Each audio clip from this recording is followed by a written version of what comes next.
HelloFresh has just become the latest company to announce a major layoff.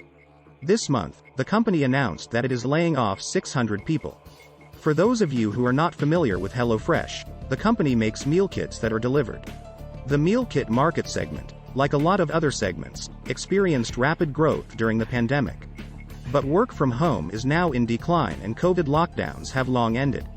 So HelloFresh is closing a warehouse in Richmond, California, and all 611 workers are being laid off. The US is about to start losing 175,000 jobs per month, according to Bank of America. Almost every technology company has either announced layoffs or done them without announcing. It seems that no tech company has been spared. Every company is tightening their belt. This is the United States teeters on the brink of recession. Inflation is raging all across the globe. The Federal Reserve is aggressively raising interest rates in order to fight inflation. The housing market is softening and even declining in some cities. We are covering this and updating you every time there is news, because we know that this is the most popular topic on this channel. But before we get into all of that, please press the like button and leave us a comment below. We would love to hear from you.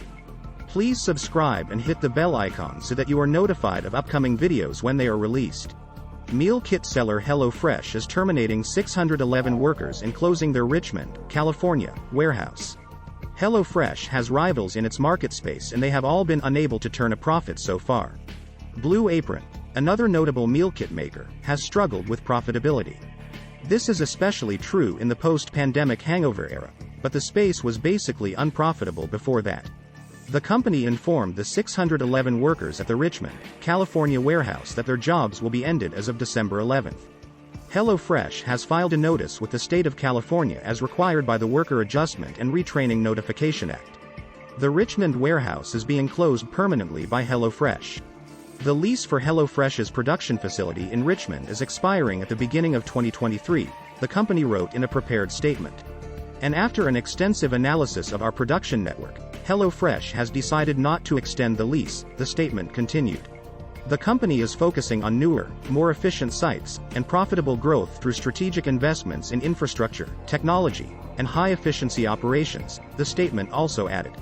The decision not to extend the lease is not a reflection of the local team's performance, and we are grateful for their contributions, the statement also noted. Interestingly, the Richmond warehouse is one of 2 U.S. locations where HelloFresh employees try to organize a union. The other is in Aurora, Colorado. Workers at both facilities declined to unionize the warehouses. But, basically, reading between the lines, HelloFresh seems to be indicating that their business model just does not work with the current generation of warehouse. That is not surprising even with non-union warehouses. There have been many attempts at food delivery using a lot of different business models. So far, no dominant and profitable player has emerged. Wall Street analysts are unleashing harsh and unforgiving treatment on unprofitable companies. HelloFresh experienced an increase in sales throughout the pandemic. But, as the pandemic ends, sales have fallen dramatically. Basically, HelloFresh ships kits of ingredients and recipes to customers. This enables their customers to prepare their own meals and improve their cooking skills. HelloFresh's EBITDA cratered 23% in first half of the year. Shares in the company are down almost 70% this year so far. Rival Blue Apron is basically in the same financial boat after its shares have tanked 67% in 2022. But, 2022 has brought a new reality that, if you follow this channel, you mostly already know. Inflation is raging in most countries of the world.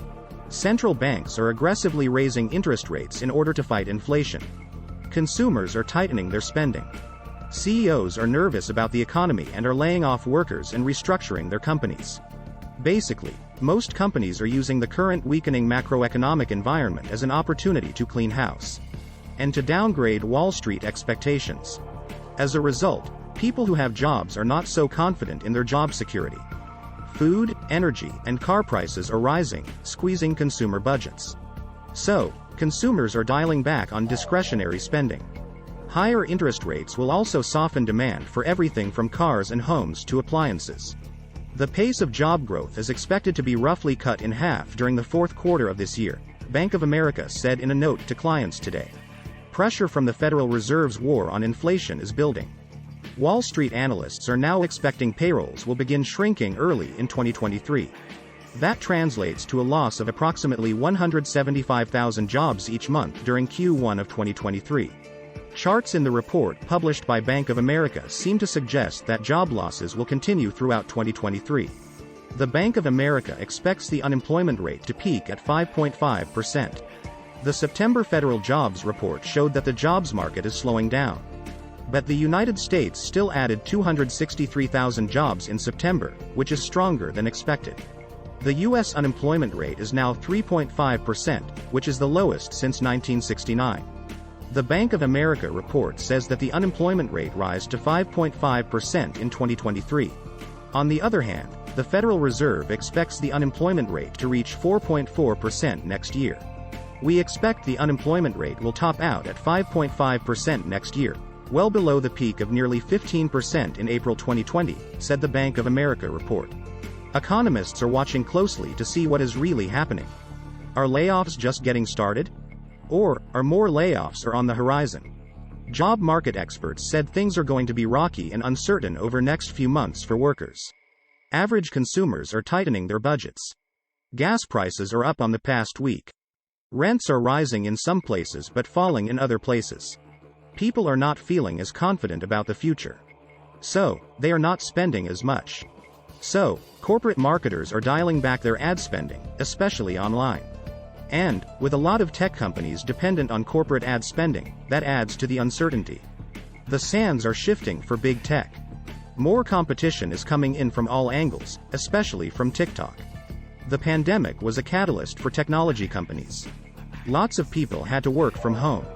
They bought new computers and smartphones. They moved out of traditional technology hubs to Mountain West cities.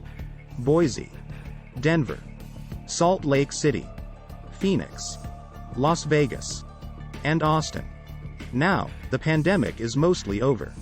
Layoffs are expected in the hangover from the pandemic. But now, tech companies are calling employees back to the office. And, to blame everything on the pandemic or a recession is somewhat simplistic. It is more complex than that. As everyone watching this channel knows, Google and Meta platforms reported decidedly disappointing Q2 earnings. Meta has posted shrinking revenue for 2 quarters and maybe a third quarter as well. Meta has begun quietly pushing out a significant number of employees. Analysts expect these reductions to be a precursor to deeper cuts. Talk on the street is that Meta is cutting 15%. But, what do you think? Please leave us a comment below and hit the like button. We would love to hear from you. Please subscribe and hit the bell icon so that you are notified of upcoming videos when they are released. Please share this video on social media. Thank you for watching.